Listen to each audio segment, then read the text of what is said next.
प्रधानमंत्री ने कहा कि अब से 15 नवंबर को बिरसा मुंडा की जयंती पर मनाया जाएगा जनजातीय गौरव दिवस।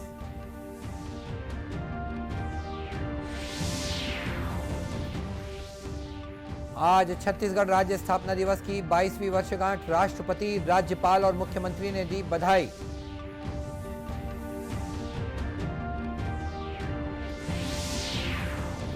मुख्यमंत्री ने रायपुर में तीसरे राष्ट्रीय जनजातीय नृत्य महोत्सव का किया शुभारंभ।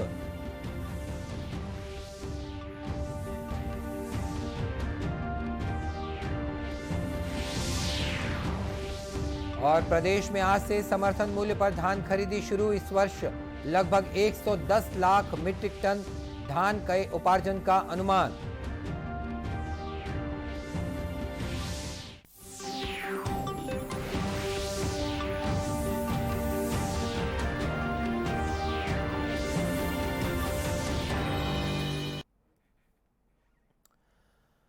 नमस्कार, आप देख रहे हैं दूरदर्शन समाचार। मैं हूं मनीष अहलुवालिया और अब समाचार विस्तार से। प्रधानमंत्री नरेंद्र मोदी ने आज राजस्थान के बांसवाड़ा जिले के मानगढ़ में स्वतंत्रता संग्राम के गुमनाम आदिवासी नायकों और शहीदों के बलिदान को नमन किया। उन्होंने भील स्वतंत्रता सेनानी गोविंद गुरु को श्रद्धांजलि दी। श्री मोदी ने मानगढ़ धाम की गौरव गाथा कार्यक्रम में भाग लिया और भील आदिवासियों तथा क्षेत्र के अन्य आदिवासियों की जनसभा को संबोधित किया। श्री मोदी ने कहा कि गोविंद गुरु जैसे महान स्वतंत्रता सेनानी भारत की परंपराओं और आदर्शों के प्रतिनिधि थे।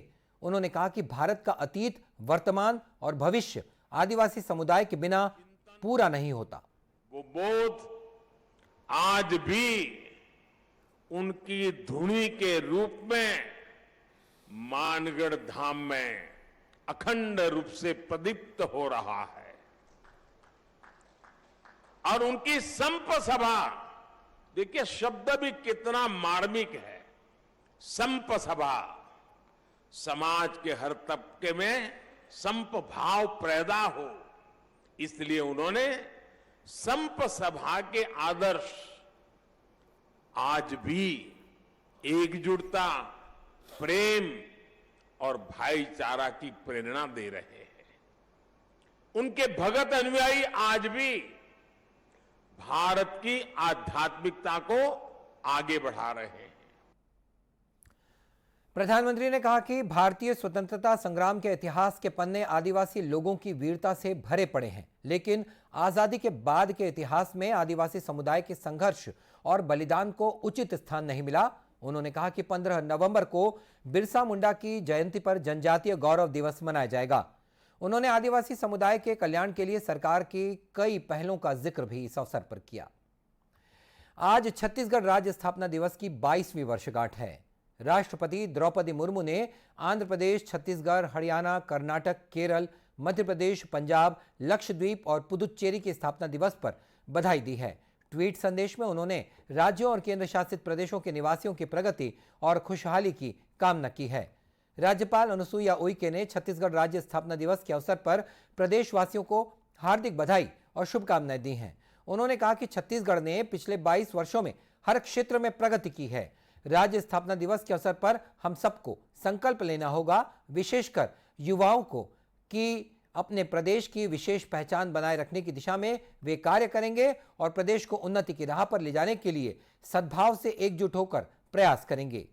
मुख्यमंत्री भूपेश बघेल ने भी प्रदेशवासियों को स्थापना दिवस की शुभकामनाएं देते हुए कहा कि हमारा प्रदेश लगातार विकास के पथ पर आगे बढ़ रहा है और यह देश में अग्रणी बने, यही हमारी कोशिश है। लोगों के जो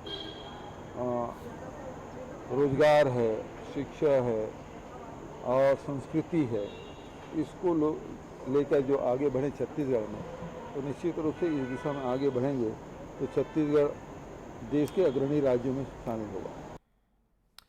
इस अवसर पर भाजपा के राष्ट्रीय उपाध्यक्ष और पूर्व मुख्यमंत्री डॉक्टर रमन सिंह ने भी राज्य स्थापना दिवस की बधाई दी है।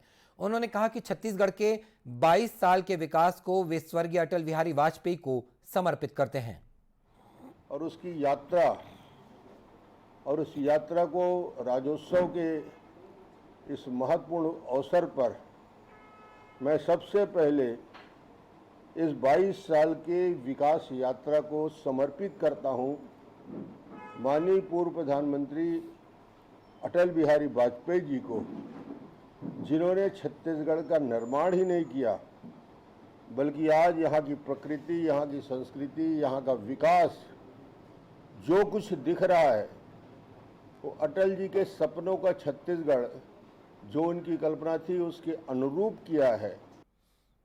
और इस स्थापना दिवस मौके पर राजधानी रायपुर सहित प्रदेश के प्रत्येक जिले में कार्यक्रम आयोजित किए जा रहे हैं। राज्य स्थापना दिवस के मौके पर रायपुर में मुख्य समारोह का आयोजन किया जा रहा है। मुख्यमंत्री भूपेश बघेल ने आज यहां तीसरे राष्ट्रीय जनजातीय नृत्य महोत्सव और राज्योत्सव का दीप प्रज्वलन कर शुभारंभ किया। इस मौके पर राज्य गीत का गायन भी किया गया। इस अवसर पर विधानसभा अध्यक्ष डॉक्टर चरणदास महंत, गृह मंत्री ताम्रध्वज साहू, कृषि मंत्री रविंद्र चौबे, परिवहन मंत्री मोहम्मद अकबर, संस्कृति मंत्री अमरजीत भगत, आबकारी मंत्री कवासी लखमा और महिला तथा बाल विकास मंत्री अनिला भेड़िया सहित अन्य जनप्रतिनिधि उपस्थित थे। समारोह को संबोधित करते हुए मुख्यमंत्री ने कहा कि नृत्य आदिवासी संस्कृति का एक अहम हिस्सा है। छत्तीसगढ़ राज्य के स्थापना दिवस के अवसर पर बधाई और शुभकामना देता हूं। साथ ही तीसरे राष्ट्रीय आदिवासी नृत्य महोत्सव के आगाज की भी बहुत बहुत बधाई और शुभकामना। साथियों, मनुष्य के इतिहास जितना पुराना है उतना ही पुराना नृत्य का भी इतिहास है।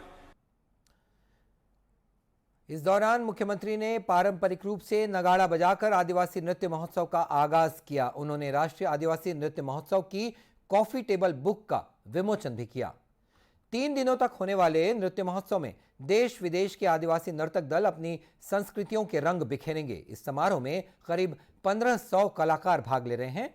आज उद्घाटन के मौके पर आदिवासी संस्कृति की झलक पेश की गई। अलग अलग कला और परंपराओं को प्रस्तुत करती है। आप इसका भी अनुभव देख सकते हैं, अनुभव कर सकते हैं। और जब ये सभी राज्य और देश एक साथ होते हैं तब वसुधैव कुटुंबकम जो है वह चरितार्थ होता है। और समारोह के उद्घाटन अवसर पर संस्कृति मंत्री अमरजीत भगत ने मुख्यमंत्री को जनजातीय समूह का प्रतीक चिन्ह मानदर भेंट किया। राज्योत्सव के मौके पर राज्य अलंकरण समारोह का आयोजन भी किया जा रहा है। इसमें विभिन्न क्षेत्रों में उल्लेखनीय कार्य करने वाले लोगों को 33 श्रेणियों में पुरस्कृत किया जा रहा है। इस वर्ष का आदिवासी और पिछड़ा वर्ग उत्थान के लिए शहीद वीर नारायण सिंह सम्मान नारायण मरकाम को दिया जा रहा है। इसी तरह खेल के क्षेत्र में अमितेश मिश्रा को गुंडाधूर सम्मान, सहकारिता के क्षेत्र में अशोक अग्रवाल को ठाकुर प्यारेलाल सिंह सम्मान, सामाजिक आर्थिक और शैक्षणिक क्षेत्र में सीताराम अग्रवाल को पंडित रविशंकर शुक्ल सम्मान, संगीत और कला के क्षेत्र में वेदमणि सिंह ठाकुर को चक्रधर सम्मान से नवाजा जा रहा है। इसी तरह पत्रकारिता के क्षेत्र में धनंजय वर्मा, अमितेश पांडे और डॉक्टर वैभव शिव पांडे को चंदूलाल चंद्राकर स्मृति पत्रकारिता पुरस्कार दिया जा रहा है। वहीं मधुकर खेर स्मृति पत्रकारिता पुरस्कार डॉक्टर KN किशोर और पंडित माधवराव सप्रे राष्ट्रीय रचनात्मकता सम्मान सुदीप ठाकुर को दिया जा रहा है। प्रदेश में आज से समर्थन मूल्य पर धान खरीदी भी शुरू हो गई है। इस वर्ष लगभग 110 लाख मीट्रिक टन धान के उपार्जन का लक्ष्य रखा गया है। समर्थन मूल्य पर धान बेचने के लिए राज्य में 25.72 लाख किसानों का एकीकृत किसान पोर्टल पर पंजीयन हुआ है, जिसमें लगभग 61,000 नए किसान हैं। महासमुंद जिले में 1,57,000 से अधिक किसान पंजीकृत हैं। यहां 130 समितियों के 152 धान उपार्जन केंद्रों के माध्यम से खरीदी की जा रही है। इस वर्ष जिले में 8,69,000 मीट्रिक टन धान खरीदी का लक्ष्य रखा गया है। आज जिले के 130 उपार्जन केंद्रों में 1,029 किसानों का टोकन कटा और 34,254 क्विंटल धान की खरीदी की जाएगी। धान बेचने आए किसान खरीदी व्यवस्था को लेकर खुश नजर आए। अब हम बहुत खुश हैं कि धान आज बहुत अच्छा नवंबर में चालू कर दी। धान है इसने धीरे धीरे इतना भीड़ भी नहीं होए, पूरा धान है खरीदी हो जाए। और इस बारे में समिति प्रबंधक भोजराम साहू ने कहा कि धान खरीदी के दौरान किसानों की सुविधाओं का ध्यान भी रखा जा रहा है। 8 किसानों का टोकन कटा है, 177 क्विंटल का टोकन कटा है जो किसान लेकर आए हैं। अब भराई भी चालू हो गया है, अभी तौल भी चालू हो जाएगा। इससे किसान खुश है। क्या है, इस साल सरकार एक माह पहले खरीदी प्रारंभ की है तो उसका धान सबसे पहले बिक जाएगा और लाइन लगने की ज़रूरत नहीं है, इसलिए किसान भी बहुत खुश है। वहीं कबीरधाम जिले के 19 धान खरीदी केंद्रों में 45 किसानों ने धान बेचने के लिए टोकन लिया। इन किसानों से पहले दिन 1466 क्विंटल धान की खरीदी की जाएगी। दूसरी ओर तुहर हाथ ऐप के माध्यम से जिले के 895 किसानों ने ऑनलाइन टोकन प्राप्त किया है। कलेक्टर जन्मेजय महोदय ने कहा कि जिले में 1,22,000 से अधिक किसान हैं। इन किसानों से जिले की 90 समितियों और 103 धान उपार्जन केंद्रों से खरीदी की जाएगी। कृषि विज्ञान केंद्र के अधिकारियों ने बताया कि कबीरधाम जिले में बहुतायत देर से पकने वाली किस्मों की धान की बुआई की गई है। साथ ही इस वर्ष लगातार बारिश होने से खेतों के गीले होने के कारण भी धान की कटाई अब तक नहीं हो पाई है। इसी तरह कृषि उप संचालक राकेश शर्मा ने बताया कि जिले में मात्र 2% धान की कटाई हुई है। आने वाले 15 दिनों के बाद जिले में धान की कटाई का प्रतिशत बढ़ने की संभावना है। धमतरी जिले में भी अब किडनी के मरीजों के लिए मुफ्त डायलिसिस सुविधा शुरू की गई है। केंद्र सरकार की प्रधानमंत्री राष्ट्रीय डायलिसिस कार्यक्रम के तहत यहां सितंबर में यह सुविधा शुरू की गई। तब से अब तक 119 मरीज इसका लाभ ले चुके हैं। योजना का लाभ लेने वाले मरीजों का कहना है कि पहले उन्हें रायपुर और अन्य स्थानों में डायलिसिस के लिए आना पड़ता था, जिससे काफी खर्च भी होता था और समय भी लगता था, लेकिन अब ये समस्या नहीं रही। सीएस हॉस्पिटल में चलता था, वहाँ कंटिन्यू होने के बाद मुझे मीडिया के थ्रू पता चला कि अपना धमतरी में प्रधानमंत्री डायलिसिस योजना के तहत धमतरी में खुल गया है। तो एक तो दूरी के लिए मेरे को धमतरी पास पड़ता है, रायपुर काफ़ी दूर हो जाता है, तो उसमें एक सहूलियत है। सेकेंडरी मेरे पैसे का भी बचत होता है, यहाँ 1 रुपया नहीं लगता है। आधार कार्ड के ओनली आईडी कार्ड के आधार पे यहाँ डायलिसिस हो जाता है। योजना की जानकारी देते हुए civil surgeon doctor A K. Tonder ने बताया कि योजना के तहत मरीजों को आधार कार्ड दिखाने पर मुफ्त सुविधा दी जा रही है। ये अपना डायलिसिस केंद्र प्रधानमंत्री फ्री डायलिसिस योजना के तहत स्कॉग संजीवनी लिमिटेड के पीपीपी एग्रीमेंट के तहत स्टार्ट किया गया है।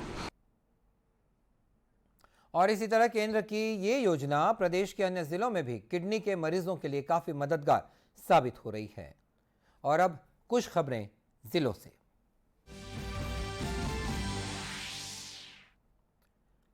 राजनांदगांव जिले में भाजपा के अनुसूचित जनजाति मोर्चा और भाजपा युवा मोर्चा ने 32% आरक्षण में कटौती के विरोध में मशाल रैली निकाली। इस रैली में बड़ी संख्या में आदिवासी समाज के लोग भी शामिल हुए। कांकेर शहर के आमापारा में कल 3 भालू देखे गए। हालांकि इनके द्वारा किसी तरह के जनधन की हानि की सूचना नहीं है। इन्हें वापस जंगल में भेजने के प्रयास किए जा रहे हैं। कोरिया वन मंडल के खड़गवां परिक्षेत्र में डोमनी हाट डांड में हाथी के हमले से पिता पुत्री घायल हो गए, जिनका जिला अस्पताल बैकुंठपुर में इलाज चल रहा है। गौरतलब है कि कोरिया जिले में बीते कई वर्षों से हाथियों का दल आ जाता है। जांजगीर चांपा जिले के स्कूलों में छात्राओं को साइकिल वितरण किया गया। इस मौके पर छात्राओं ने कहा कि स्कूल आने में उन्हें काफी दिक्कतें होती थी, लेकिन अब वे कम समय में और सुविधाजनक तरीके से स्कूल पहुंच सकेंगी। और बुलेटिन के अंत में मुख्य समाचार एक बार फिर। प्रधानमंत्री ने कहा कि अब से 15 नवंबर को बिरसा मुंडा की जयंती पर मनाया जाएगा जनजातीय गौरव दिवस।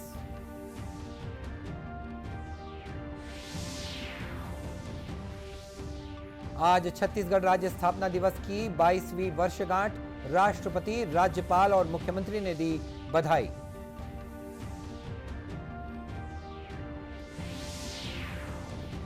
मुख्यमंत्री ने रायपुर में तीसरे राष्ट्रीय जनजातीय नृत्य महोत्सव का किया शुभारंभ।